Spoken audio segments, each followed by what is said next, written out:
Hello everybody, welcome to Crafty Soup. My name is Misty. I have a layout process video for you today using kind of a shifted seasonal color palette. And I'm doing this as part of the design team over at the Scrap Happy group, where I wrote a whole blog post on ideas of shifting traditional color palettes into something more modern or more fresh. And if you want to know more about that, I will link you up to that blog post. And full disclosure, I do get paid for my work over there. So here is the graphic, one of the graphics I created for that blog post on ways to shift color palettes. So I am going to use this color palette, particularly the colors that are circled on this palette. So let's go ahead and get started with the project. My cat has been pretty clingy these days and he would not get off my desk, so pardon him. His name is Jamie, but he'll leave in a little bit.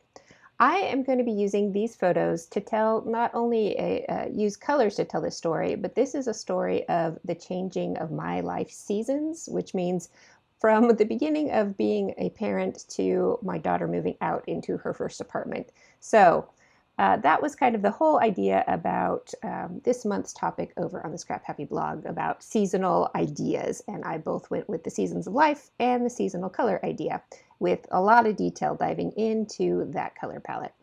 So I thought my cat would leave by now, but he did. Oh, there he goes. I am going to just go ahead and trim down my photos. I was doing that while I was waiting for the cat to pop out. And then I had to remove all the cat hair from my table. And when I moved on to the next step, he was back. Okay, that is enough of my kitty for now. Now, the problem with color palettes often tends to be, what products do you have? And these are the products I have. And now my camera is making that teal that I have read a lot more blue, but it does have more green in it. And I did try and color correct the photo to see if I could get it to show up just a little bit better. And this is slightly better. You can see that blue actually has a little more green to it. So with that said, I am going to really focus this layout on color via cardstock. So this one's not going to have any pattern paper in it. Part of what I talked about over on that blog post was using different shades of the same color, or in this case, different tints of the same color, which is a lighter version of a color.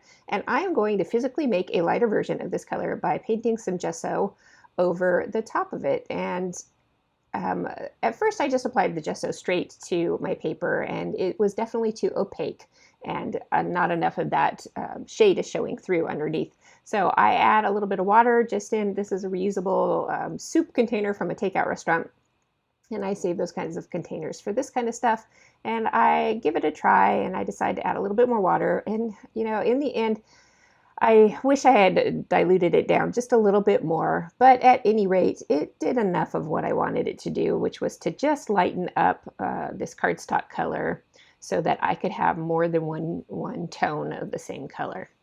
With that done, I did help the drying process a little bit by bringing out my heat tool and smoothing out any kind of blobby patches.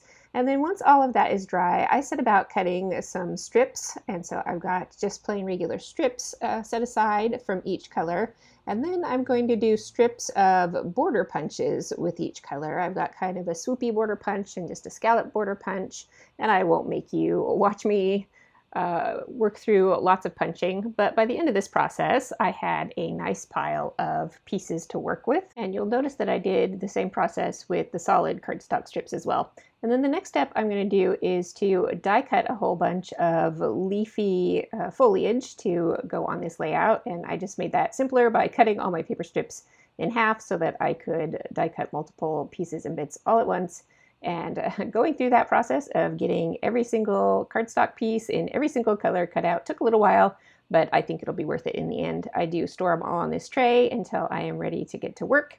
And here's what everything looks like now that I've got it set up and ready to put this layout together. I'd originally thought that I would use that yellow as part of the strips and the foliage process, but I decided I wanted it to be a second layer to my background instead.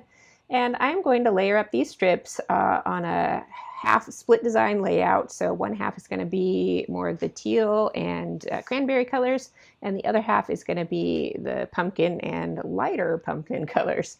So I am going to go ahead and cut that yellow down to give myself a nice big border to work with. And I'm going to gut this gray paper so that I can die cut maybe more foliage and stuff out of that as well to increase my color palette. With everything put back together, I set about going ahead to permanently layer up my strips after I had some ideas. I did tack these down with some temporary adhesive to create this design so that I can lift and tuck if I want to, because as I'm working, I don't always have a solid idea. I have a general idea about what I'm going to do. So I've got the temporary adhesive in case I change my mind. And then I realized my photos actually have similar colors in them. So I reversed my design so that the photos read left to right through time, and then the colors go with those photos. And then that is the solid basis for this layout. And then I'm going to use a big circle that you saw there. I cut that out of vellum where it got stuck on my bin. And then that is going to hold my title, which I die cut on my Cricut, that says Seasons of Life. And it's a little hard to read it here, but it does look pretty good in person with a more subtlety to the title. And then I'm going to layer up all of those foliage bits into medium-sized clusters that center and focus around each of the photos. And then that'll leave a little bit of space around those clusters, both on the left and the right, to do my journaling, which we'll get to later. I did decide to tuck my photos just a little bit and then pop up just the edges of the photos, and I did that on both sides. So a little foam tape on one end of my photo, a little tuck on the other end of my photo, and then that gives me some texture and dimension, which is a good thing to have when you're working pretty much with just solid patterns of paper. So all the texture and dimension from the leaves, from the dimensional tape, and from the border punching. And I've got all of my bits and pieces tucked on there around my photo, and that completes the layout for today.